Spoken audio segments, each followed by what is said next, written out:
दोस्तों, अगर आजकल आपको म्यूज़िक सुनना होता है तो या तो अपना स्पॉटिफ़ाई चालू कर लेते हैं मोबाइल निकाल कर, या कार में जा रहे हैं तो एप्पल ऐप चालू करते हैं, या गूगल प्ले करते हैं, या आप ब्लूटूथ का इस्तेमाल करते हैं, तो म्यूज़िक चुटकियों में आपके सामने आता है। अगर हम थोड़े से पुराने दौर में जाएँ तो ये म्यूज़िक फिर सीडीज़ में देखने को मिलता था कि सीडीज़ आती थी, सीडी में म्यूज़िक होता था। उससे पहले जाए तो हमको कैसेट्स मिलती थी, ऑडियो कैसेट्स होती थी जिनमें म्यूज़िक होता था, और वो एचएमवी भी देता था, और बहुत सारी सस्ती थी, टी सीरीज़ उसी से खड़ा हुआ है। अगर उससे और पहले जाएँ तो ग्रामोफ़ोन के रिकॉर्ड्स होते थे, और उसमें गाने रिकॉर्ड होते थे, और ये बहुत बड़ा म्यूज़िक इंडस्ट्री थी। लेकिन ग्रामोफ़ोन पे सबसे पहले रिकॉर्डिंग किसकी हुई और ये किस सन में हुई और इसकी कौन-सी बहुत बड़ी गायिका थीं, इसके बारे में मैं आपको डिटेल से बताता हूँ। तो भारत की जो हैं पहली रिकॉर्डिंग आर्टिस्ट जो है, स्टार जो है, वो गौहर जान थी। गौहर जान का जन्म 26 जून 1873 को एलीन एंजेलिना येवार्ड के रूप में हुआ था। उनके पिता विलियम रॉबर्ट येवार्ड एक आर्मेनियाई यहूदी थे। उनकी माँ विक्टोरिया हेमिंग एक ईसाई थी, जिनका जन्म पालन पोषण भारत में हुआ था। 1879 में उनकी शादी टूटने के बाद वे विक्टोरिया वाराणसी भाग गई और इस्लाम धर्म अपना लिया। वह वाराणसी में तवाइफ बन गई और अपना नाम बदलकर बड़ी मलका जान रख लिया। और एलीन गौहर इसके बाद वो बनी, और 1883 में कलकत्ता चली गई, जहां मलका जान ने खुद को नवाब वाजिद अली शाह के दरबार में स्थापित किया, जो मेटिया बुर्ज गार्डन बीच में बस गए थे।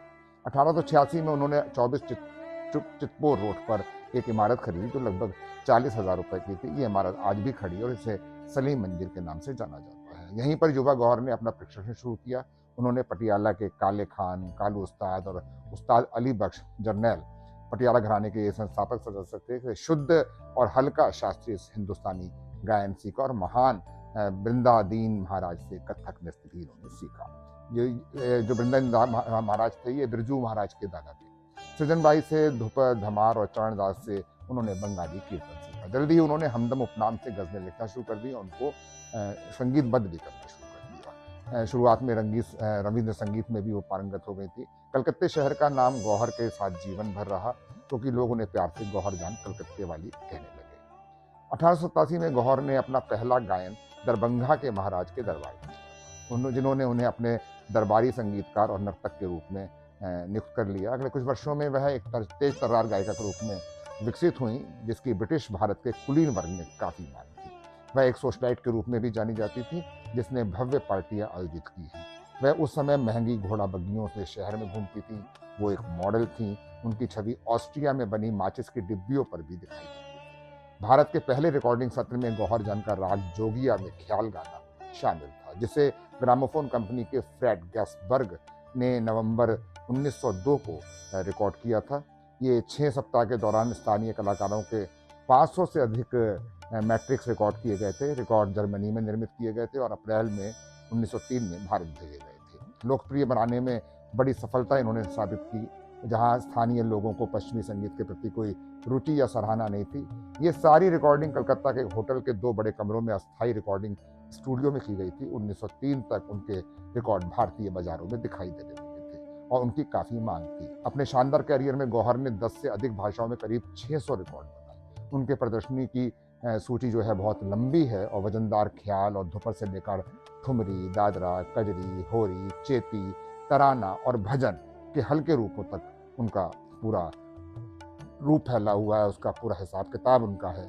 उन्होंने माई नेम इज़ जौहर गान की घोषणा करके एयरगॉर के लिए अपने प्रदर्शन का समापन कराया।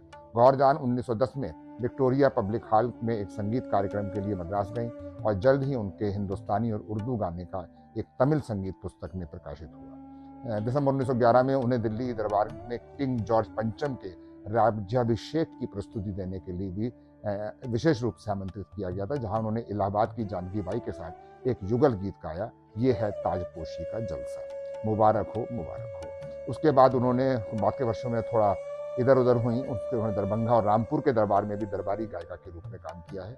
कुछ समय के लिए बम्बई में रहीं। अंततः अपने अंतिम दिनों में मैसूर के कृष्ण राजा वाडियार चतुर्थ के निमंत्रण पर मैसूर चली गई, और 1 अगस्त 1928 को उन्हें पैलेस संगीतकार के रूप में नियुक्त किया गया। हालांकि 18 महीने के भीतर 17 जनवरी 1930 को उनकी मृत्यु मैसूर में हो गई थी। तो ये एक दस्तावेज है गौहर जान के नाम से, जो हमारे रिकॉर्ड्स आए, रिकॉर्डिंग हुई, तो पहली रिकॉर्डिंग इस तरीके से हुई और इतनी बड़ी-बड़ी हिंदुस्तान की शैलियों में उन्होंने अपने आप को स्थापित किया और किंग जॉर्ज के राज्याभिषेक में भी उन्होंने गाया।